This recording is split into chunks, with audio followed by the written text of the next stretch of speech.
Hello and welcome to my video on Trek's Dual Sport 2 Hybrid Bicycle, model year 2021. Today's video, I'll give a description of the bike, how much it cost, and why I chose to buy it. In my first video on Trek's Dual Sport 3, I mentioned the differences between a hybrid bicycle and a mountain bike and a road bike. This video won't go over that and would recommend you watch the first one, which is the Dual Sport 3, if you're really interested in that subject. So let's go right into the description of the bike. The tires are 700C by 40 millimeter. And those tires are pretty good at just all around usage. So on the road, the stub on the tire is fairly smooth. So on the road, it rides smooth. When you're on the trail, light trails, it works admirably, especially on gravel.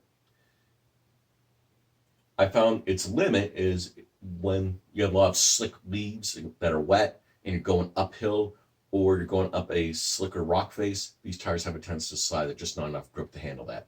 But that's more of a hard trail than a light trail. So there's limits on the tire. The next is the front fork. The front fork has 63 millimeters of travel. A standard mountain bike will have 100, so it's a little bit less than a standard mountain bike. A road bike will have 0, so significantly more than a road bike. You also have a lockout that allows you to do variable lockouts, so 25%, 50%, 75%, or 100%. And that gives you, when you lock out, it gives you a smoother ride on the road. And when you turn the fork on, it gives you all that suspension from when you're traveling off the road. Next, let's talk about the Alpha aluminum gold frame.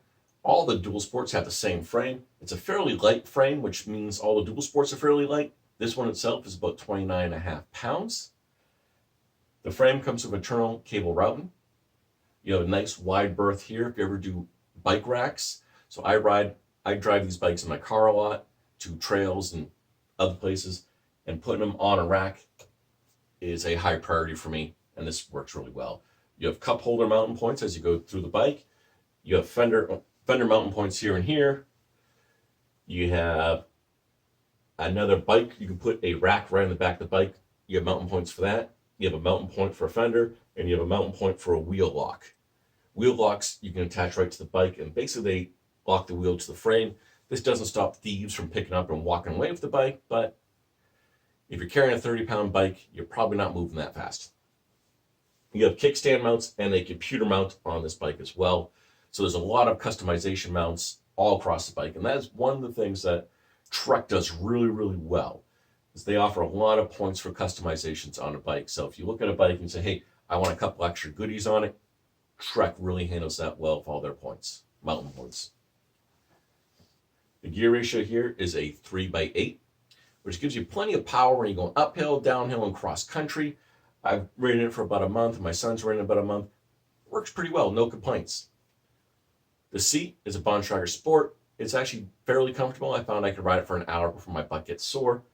The pedals here are decent, and this is one of the complaints I have with Dual Sport 3 is I actually had to replace both the seat and the pedals. On this bike, I didn't. So that's a little cost savings. Up here, there's no mountain point up here where the Dual Sport 3 and 4 there is. However, you can buy that point for about $15.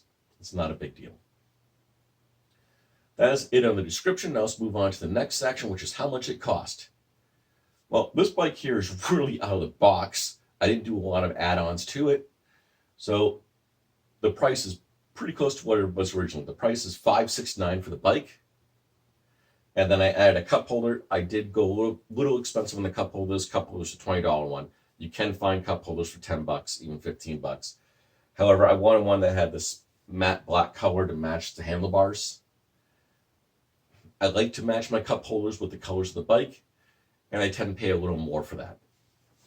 I also added a kickstand, which costs $14.99. So on top of the $569, there's another $34 worth of price, $34.99. All told, pretty good price for the quality of bike you're receiving.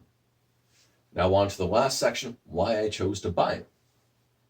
I have a son who's turning 16. He's near his full height. And I want a bike that is big enough for him to use and something that's going to last him at least 10 years without any real issues. I want something he can finish high school with and go on to college, hopefully a master's degree. And I figured this bike would do that.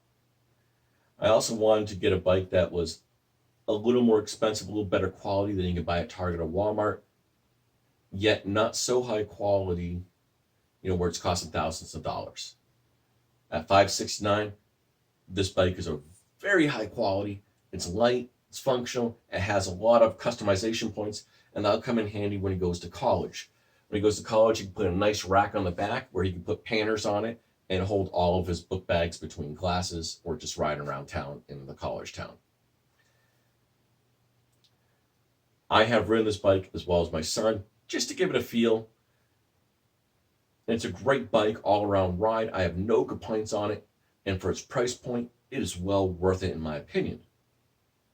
Thank you for listening to the video. I hope this helped you make a decision. Have a great day.